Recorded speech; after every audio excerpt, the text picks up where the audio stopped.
Hi guys, I hope everyone's doing okay. This is me, Adil, Vice President of GSBS, Glasgow School of Business and Society. I just decided to talk to everybody and just give a brief update and just talk about the few things that are really are concerning for students and just discuss some things and also have a chat with all the students. So if you have any questions, if you want to chat, just pop it in the comments and we'll talk about whatever it is, or if you just want to say hi. Um so it well initially, let me just start off by talking about the no detrimental approach. So it was recently announced by the university, so we worked really hard with the university for introducing something that protects, that it is like a blanket for students in terms of assessments and stuff, and that's what the students really wanted to have. And so I was contacted by a lot of students regarding this, and it was it's something that, of course, at a time like this, it causes a lot of like anxiety. It causes a lot of problems for students. So successfully we were able to talk with the university, and so there's a new no detrimental approach. It's going to be called as fair assessment. And some of the details, let me just mention some of the details for the you know I'm pretty sure you guys have seen this, but just in case if you guys haven't. So uh, we will our approach for all GCU students on all years of study includes protecting the quality of the award, and progression and awards will recognize the exceptional circumstances of COVID-19 when making their decisions. Your profile will be reviewed to ensure that any impact the pandemic may have had on your overall performance is identified and appropriate adjustment made if necessary. Progression and awards will look at individual and at cohorts as a holistic approach to assessing whether any potential impact of the pandemic has resulted in lower than expected performance for an individual.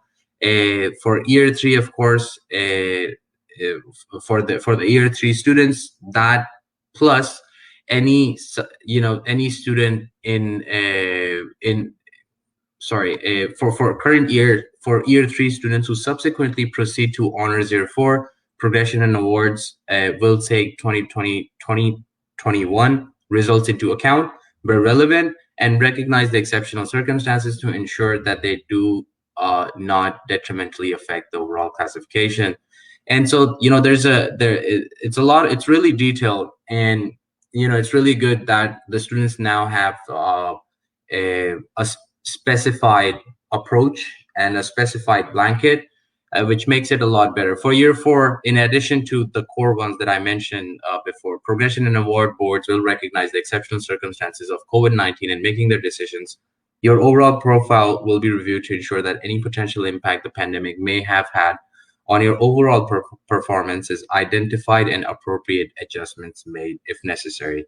Uh, so I think it's a really good approach. I think it's really good that the students now have something as a protection. And I think they're they've been really happy with how detailed it is. And there have been other institutions that have also been able to like secure no detrimental approach. Unfortunately, some institutions were not able to, and we see this like all the time. That institute, the staff at this institution is not complying, is not accepting, having a no detrimental like a policy, which is understandable because I think from a university's point of view, from a university's perspective, they really want to make sure that nothing comes in between the quality. And so I think their main concern was that if we are to just freely give first classes, and just it would it would actually cause a problem of the degree classification. Like people would just assume, employers would just assume that okay, it's like these are the coronavirus degrees, as they say, or something like that. So I think that according to them, that's like really the biggest concern they had. and which makes a lot of sense. And also the quality, they work with a lot of like assessment boards, and the assessment boards want to make sure, they want to ensure that the classifications, the grades the students receive, they're on point, and they're according to how it used to be. So I think it was really really successful, and I think it was a great win for the students association, for the students themselves, and it's really good for the university as well. So that's one of the updates. So also, I also wanted to talk about the NSS.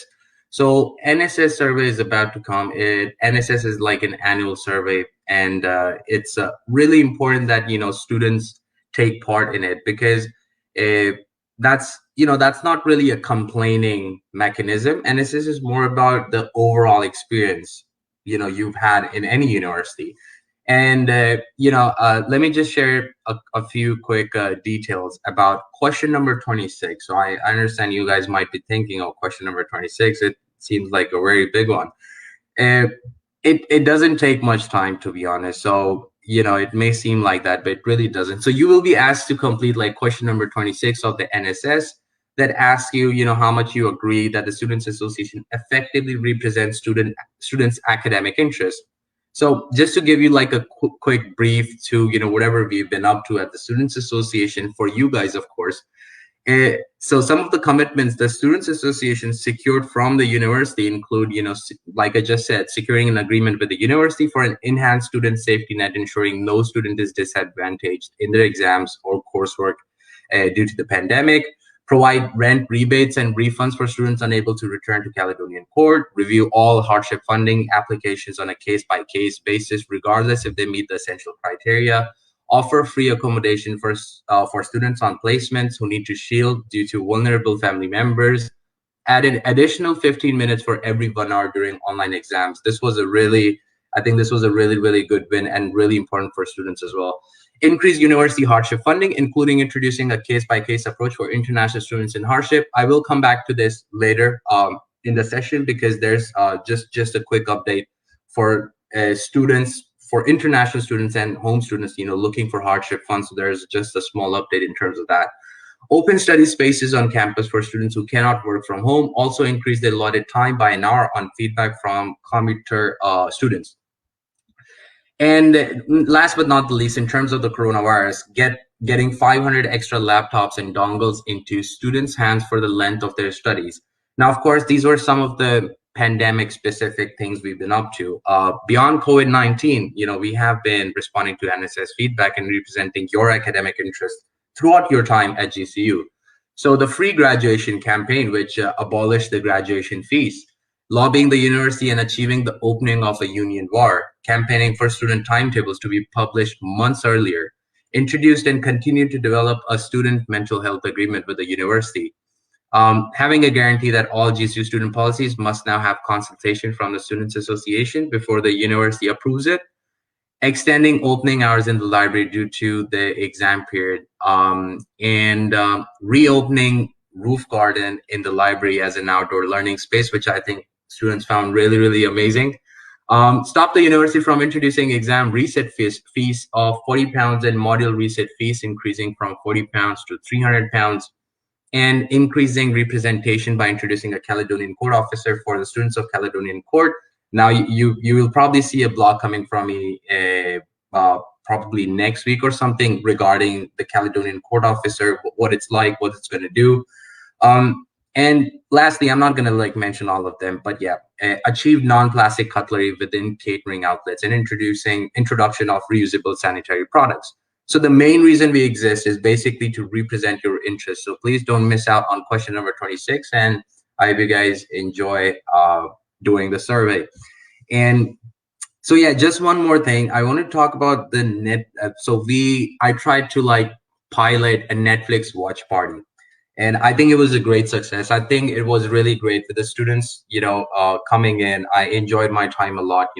I really love talking to students. I really love interacting with students. So I think it's been a while since I last kept a Netflix watch party. So if you're interested, drop a message, drop a comment, right here, and I will try to add you. I will try to create like a Netflix watch party group, WhatsApp or Facebook group, and then we can like every 2 weeks or every 3 weeks, have these kinds of Netflix watch party, because I think it's really really important, to connect like that, not just in terms of student to student, but in terms of connecting with your officers and stuff like that. I think it's really good, and you will probably enjoy it a lot, because the last one we saw like a horror movie, and turns out a lot of people are more scared than I am. So that was good to know, because I always thought I'm really, I'm not into like horror movies, but yeah, so it was really, we enjoyed it a lot. So hopefully, we can have another one soon. So just drop a comment if you've got a question, or if you want to get into like the Netflix watch party group. And so let me just like share a few things from what I've been up to. It's been a while since I, did a lecture shout online, or I, did the Ask the Officer. So the most recent one I would say was something, not the most recent one, but the one I was working on a lot. Yep. Okay, Hassan, no problem. I will. Oh, hold on, sorry. I will definitely add you, Hassan. No worries. I will contact you and I will add you to the group, and it's gonna be fun. So, um, yeah. So, I actually, before the Christmas break and everything started, I was actually trying to, uh, lobby different kind of MSPs, a member of Scottish Parliament, because NUS does a great job.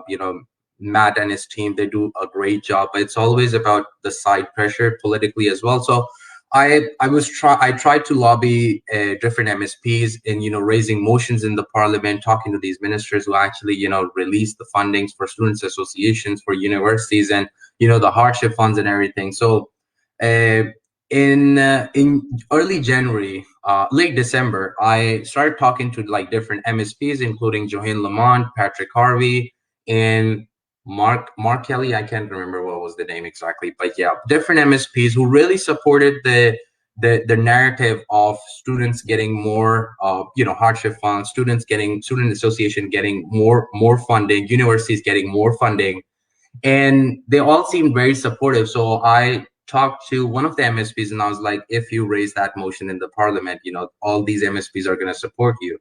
So that turned out to be really, really good, because on 12th of January, Patrick Harvey, raised the motion for 50,000 pounds for each students association in Scotland, plus uh, also for £5 million for institutions and students in hardships, and all that stuff. It was like a big letter we wrote, and then they put it out in as a motion. So the link is there. I can maybe after the session I'll drop a link there so you guys can see. So a long story short, so on 27th January, SFC announced 27th January. So that's, I think, like 13 days later or something. So SFC announced like 24,000 for Students Association, which is of course not 50,000 pounds for each association like the Welsh government did and like what we asked for. But I think additional funding for Students Association made that be 24,000. I think that was really really good. That was a good win. That was a big win. And so that happened. So that was really really good news for all the students of Scotland, I would say, and the students of GCU, of course. And also, like on 26th January, I was, oh, by the way, I was actually writing letters to the minister personally as well on the uh, along with this. So on 26th January, he responded in a letter, with the demands I made, as the chair of Glasgow Students Forum, responded to the letter, told us whatever the government has done up till now, in the end, and he's like, and I'm happy to announce 5 million for for 5 million for hardship funds, additional hardship funds. So that was also really really good news. And recently they've done a great job, NUS and everybody in all the students association in Scotland, because recently they've announced like a lot of 30, I think that's 30 million pounds. So that's just like, I think 2 weeks ago or something. So that, I think that was those are like really, really big news. Those are really great news. And yeah, so that's what I wanted to mention. And let's just take some comments right now. And so, Hassan, how can someone apply for hardship fund? So that was actually where I was coming to my next point, just to update the students who want to apply for. So basically, I received a lot of messages from, particularly from international students, saying the website is not working for GCU hardship funds, for international students hardship funds, and or they've been told that it's going to be how it needs to be refilled, and the funds are not there.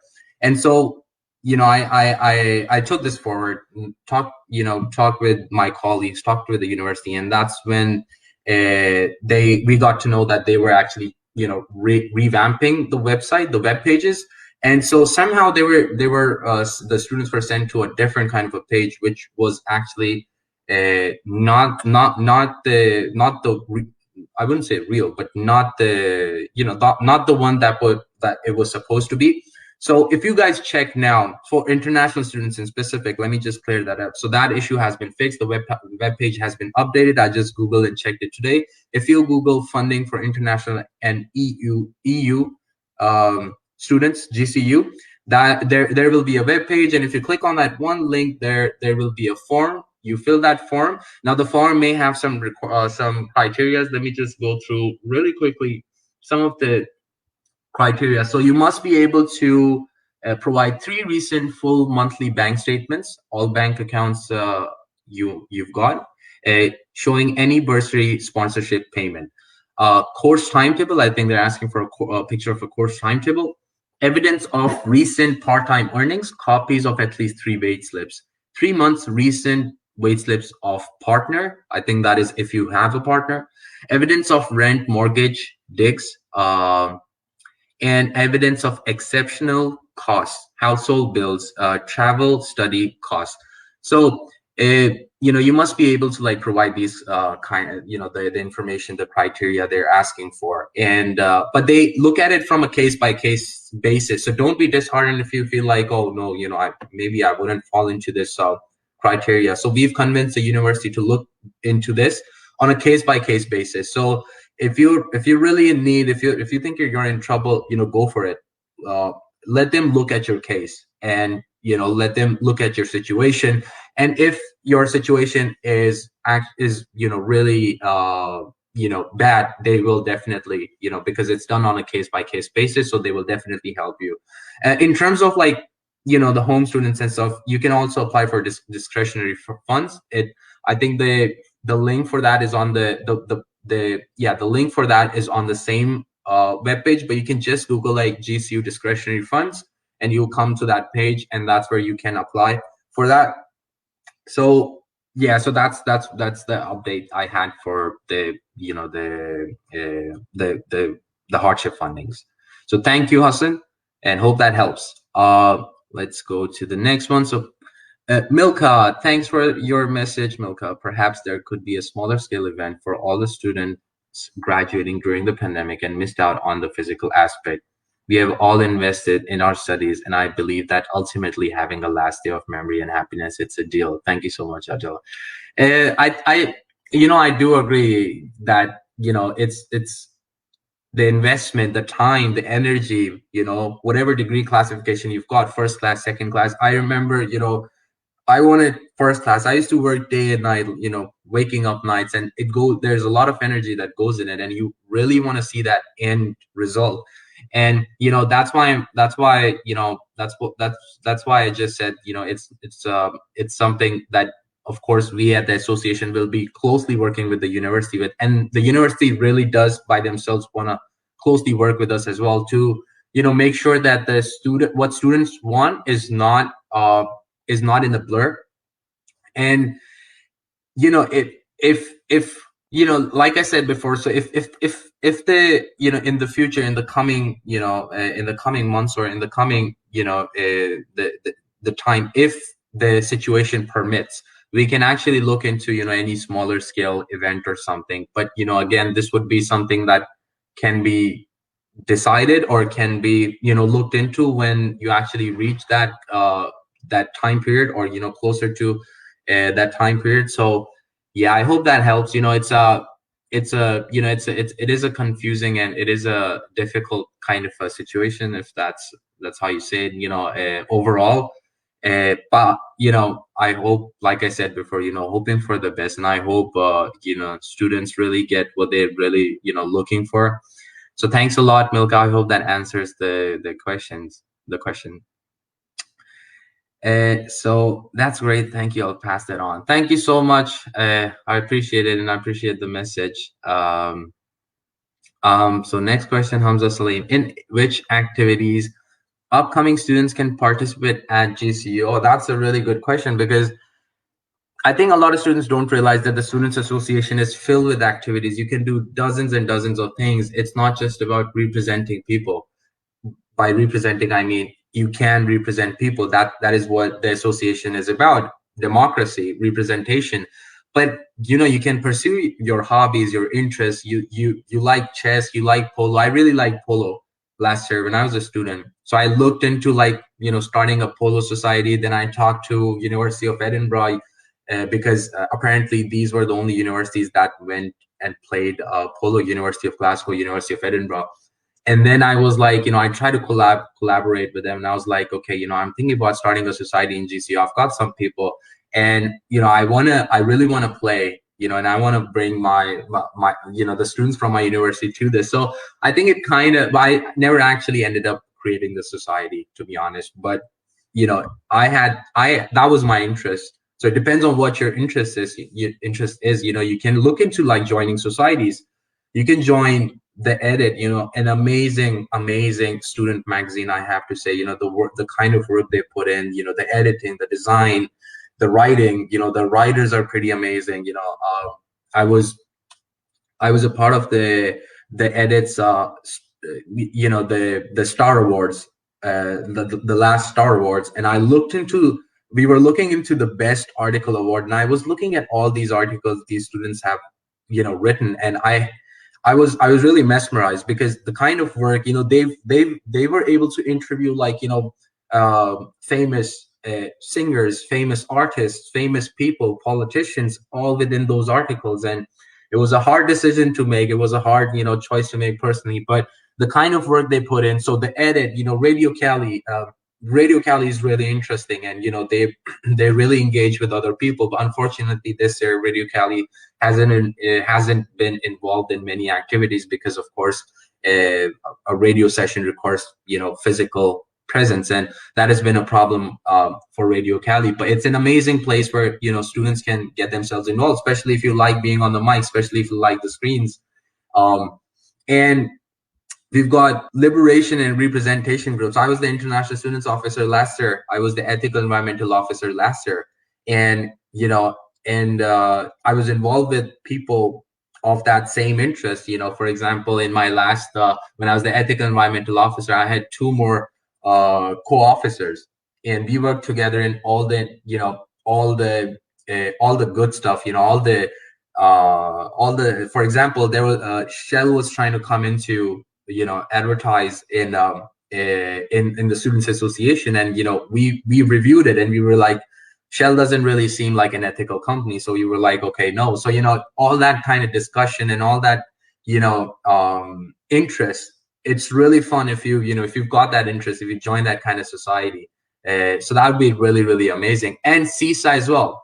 If you're CISA is if you're for example coming from, it depends on what kind of there are so many societies. CISA is for example, CISA is like the Muslim society. So if you come from a country like Pakistan, let's say, or a Muslim dominated country, or you're a Muslim, and you feel connected with the other Muslims in the university, you can join a society like CISA. They hold like amazing events. They've just like called me, I think it was like 2 days ago or 3 days ago, in their online session, which was pretty much similar to Ask the Officer. But it was amazing.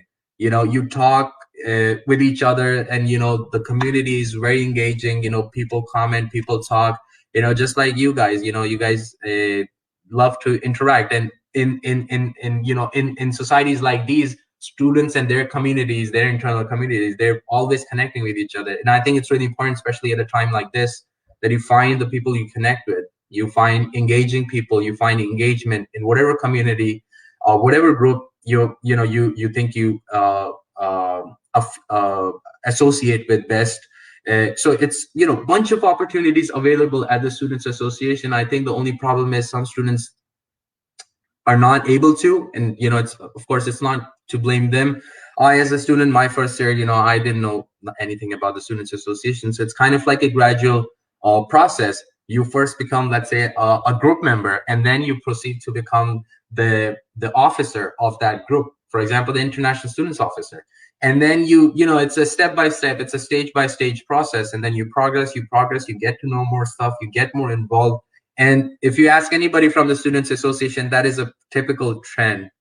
That's how the story goes. You get involved in one thing, and then it's just like a gradual process. So sorry for the long chat, but to Hamza, to answer your question, a bunch of activities. I may try to comment once the session is over. I will try to post the link, and you can check out all the stuff, all the amazing stuff the association does, and the things you can get involved to. So I hope that answers the question, Hamza. Thank you so much.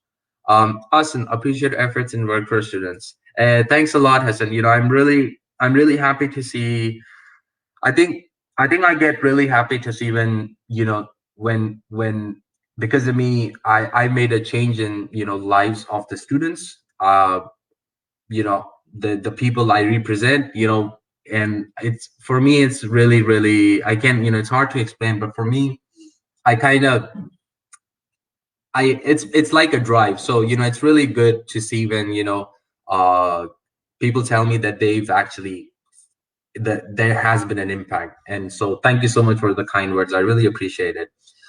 So a message from CISA, or Caledonian Islamic Students Association.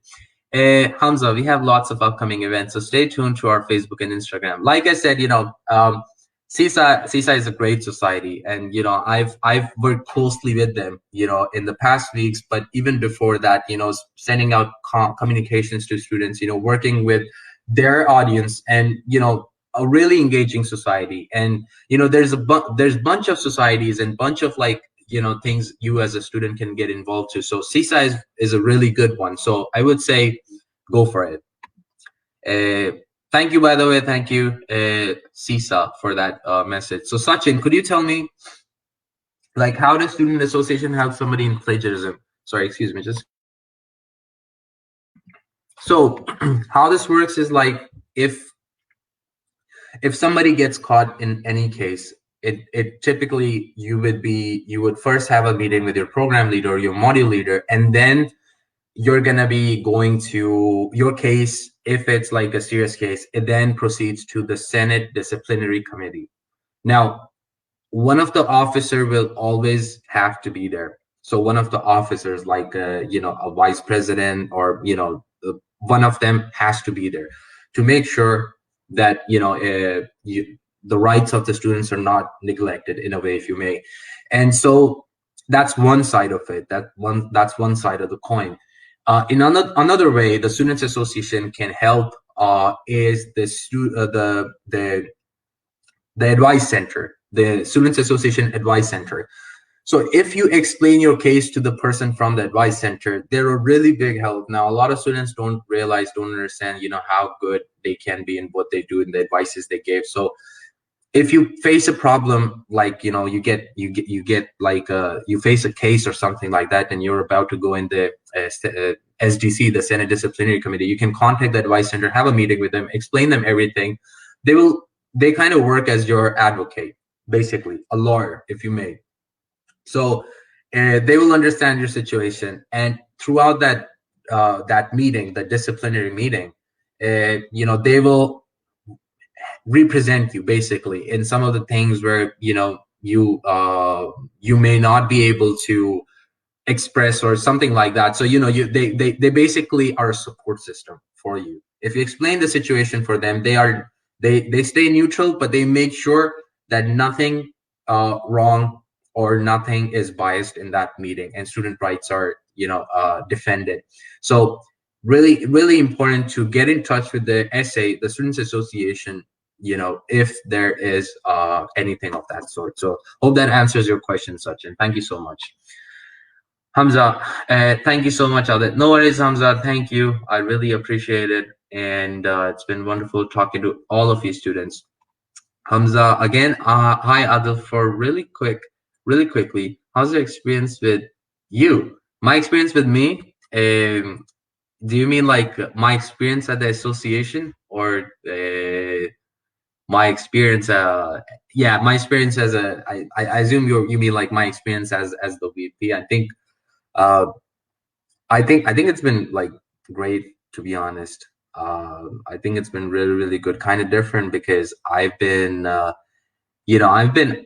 never imagined working from home, to be honest. I am how do you say it? I'm a social butterfly. I like talking to people, physically interacting with people and stuff like that. So never did I imagine I would be like you guys, who would have imagined you'd be taking, online classes all of a sudden. And for me, I think as somebody who started working from home, it was a different experience, and something something the people from the edit also wanted to know. So I did send them this article that was published in the edit as well. I think that was for Christmas or something. But initially it was really, really weird for me, working from home, having my laptop open at all times. I can't, not interacting with the people who I represent, not interacting with the people who I speak to every single day, not being able to meet them in person. It was initially weird, but then there's always a learning curve, and I kind of got used to it. So now I'm kind of used to it.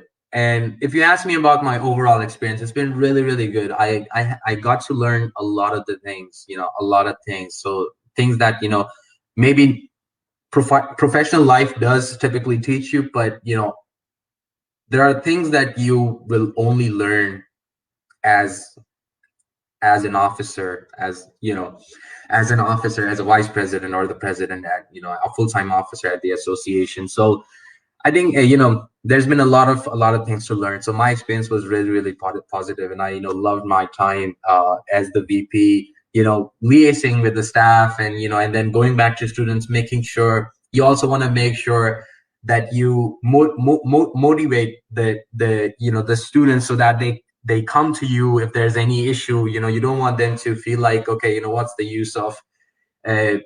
the use of telling it to anybody? Nothing's going to happen. So you want to make sure, you want to ensure that the motivation is there. You kind of uses somewhat leadership capabilities. You try to explain to them how big of a difference you can make, how big of a difference we all can make if we work together and stuff like that. So initially it always takes talking to them and stuff, and then liaising with the staff, taking those problems forward to the staff, making sure you don't cross that line that breaks down the relationship. Of course, there's things you want to get done, but at the same time, you want to ensure that you don't really push to the point where the relationship can collapse and there can be no outcome at that time. So I think it's you've got to keep your balances, and that is one of the learning curves you understand. As a representative, and as a serious representative, if you really, really respect the vote people have put in you.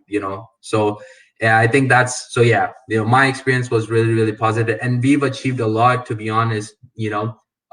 And it's not I wouldn't say it's just me that has achieved stuff. I would say me, the students, the reps, the department reps, the class reps, everybody, everybody has worked together. There was there's a big feedback chain. And so to answer your question, it has been really, really amazing for me. So yeah. um okay, Sachin, thanks a lot for answering my question. No worries, Sachin, I hope that really helped. So again, if there's anything, just email me or something. I try to help out every student if they're facing a problem or something, or maybe direct them to the right places at least. So thanks, Sachin. Hamza, that's great. I love to be part of your society. So it's a it's you can, like I said, you all it takes is like a Google search, or all it takes is like a website, looking through the website of the student. Sorry about the pencil, by the way. Just looking through the website, and checking out every single thing, what's there, what societies are there, what things are there. And trust me, you would not get out of it empty handed. You will take something with you. You will either be like, okay, this seems interesting, let me try to email them, let me try to get become a member of this society. And you know, I really love politics. So I was a member of the Caledonian Politics Society, I think it was called, and we used to have like weekly, bi-weekly discussion. I wasn't able to attend, to be honest, that much, but the initial two meetings I attended, it was really, really good. So societies like those depends on your interest. I love chess. I play chess. So the chess society, you play games like Among Us or Counter Strike or whatever you play, go for the gaming society. I think it's the gaming society, or because there's a gaming, so there's an esports society, there's a gaming society, and they're kind of you can confuse in between the both, but yeah, they're both, all these kinds of societies. So if you're into like gaming and stuff, go for the gaming society. So bunch of stuff. You're a businessman, business student, go for the business society. You're a marketing student, go for the marketing society. And I think I would really emphasize on the fact that this really counts on your CV. I know you should do this for your own sake, for learning, for experience, for fun, but it also helps in your CV. Once you're done with your education, you will be out of the university, and then that's your professional phase beginning. And that's where you really want to show, okay, I'm not just the person who was studying as all the time. I was studying, I was really good at studying, but I was also doing other stuff. This is the kind of stuff I was doing.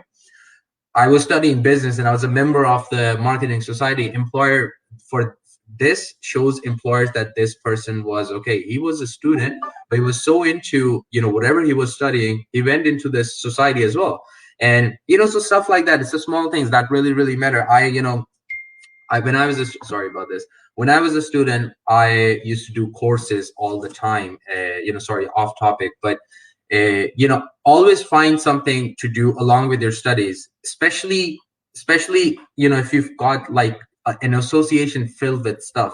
Do extra stuff. This is your university life. Trust me, you're gonna miss it, because now when I think about the 3-4 years I spent in the university, I always think about, okay, maybe I could have done this as well. Maybe I could have done this as well. So that's something you really need to make sure you start off early, because this is a time where it's a time where, a time you're going to miss a lot.